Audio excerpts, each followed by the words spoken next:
so that they would have more than just the ordinary army or Revolutionary Guard meal, which is probably not all that good. They bombed that building. They bombed those women. They killed all those women who were just cooking for people who are manning checkpoints. These are the monsters that we're dealing with. The United States is a vicious, barbaric regime. The Israelis are vicious and barbaric. They're monsters. Look at what they're doing in Gaza as we speak. Just this morning, last night, they're killing people every day in Gaza. There's a ceasefire. No one in the West cares. No Western journalist says anything about it in the mainstream. You don't see any one of them working at CNN or the BBC tweeting about the slaughtered kids. They're a bunch of cowards and they're agents of empire. They're agents of the Epstein class. So the Iranians know that war is deadly. But the concern that I saw 4 months ago, 4.5 months ago, and during the US buildup when it was getting very serious and they were like, it was clear that something was possibly going to happen, the conversations today are not at all similar to back then.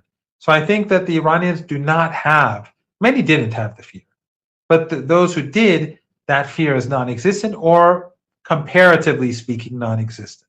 In other words, it doesn't dominate the conversations that I have with people or I see people having among themselves. I'm not saying that it's non-existent, but I'm saying it is substantially different from 4 or 5 months ago.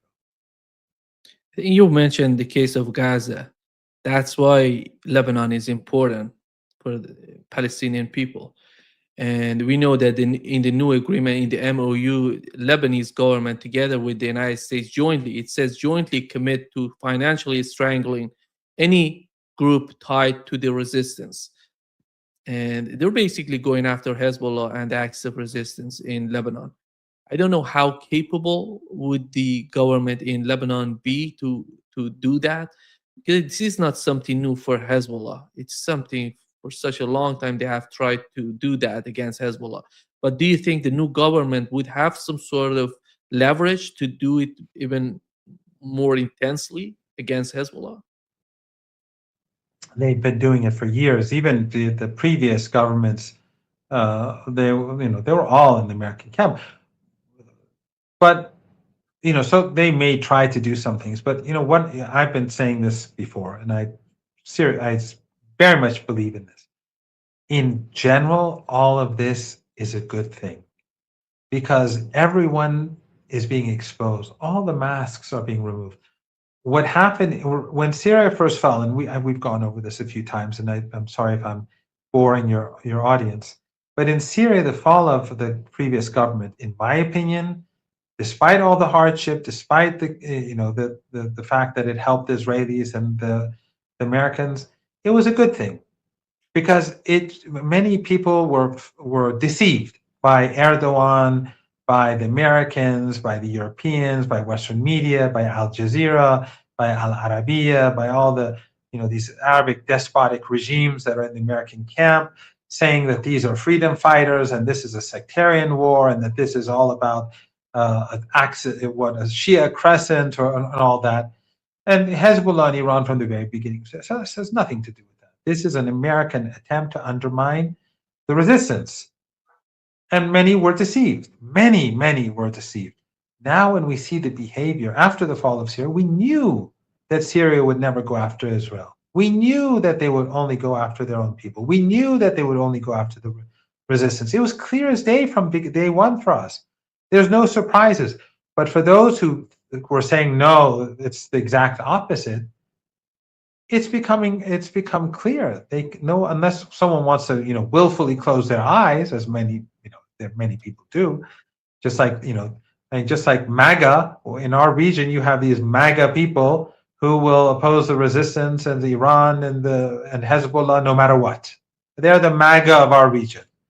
They'll follow whoever it is that just opposes Iran for whatever reason, and the resistance. So we have our own MAGA in this part of the world. But everyone else is seeing the reality. They're seeing the reality that the government in Lebanon is not representative of Christianity or the Christians or the Sunnis or the Druze they're representative of the American empire. They're representative of the Israeli regime interests. And the same is true in Syria. And this, I think, is good in the sense that in the long run, it creates greater awareness.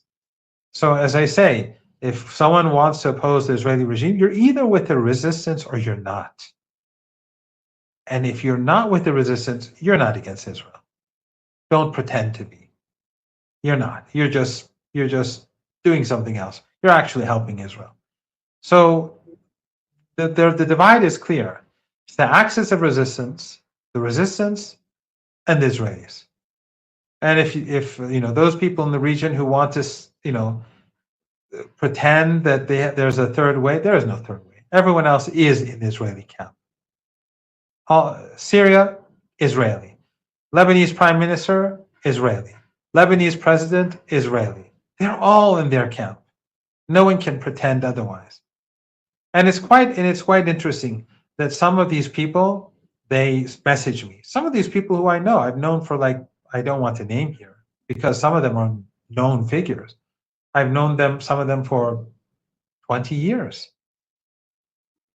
They send me messages saying, why doesn't Iran do this or why doesn't Iran do that? And I say, why isn't that the Syrian regime that you helped bring to power, that you cooperated with Americans to bring to power, why isn't it doing anything? Why is Trump using it as a stick to threaten the resistance in Lebanon? Why? And they have no answer. But they constantly want to question Iran because they want to hide their own inaction, because they know who they really are and what they've done. And they don't want to admit that, yes, we've created this tragedy. We've helped the Israelis. So they continue to go after Iran. It doesn't matter. They'll continue to go after Hezbollah. Whereas the only hope for the Palestinian people is Iran and Hezbollah and Ansarullah and so on. Yeah. Thank you so much, Professor Marandi, for being with us today. Great pleasure, as always. It's always a pleasure, Nima. And thank you very much for having me. And I have to thank your audience for tolerating me.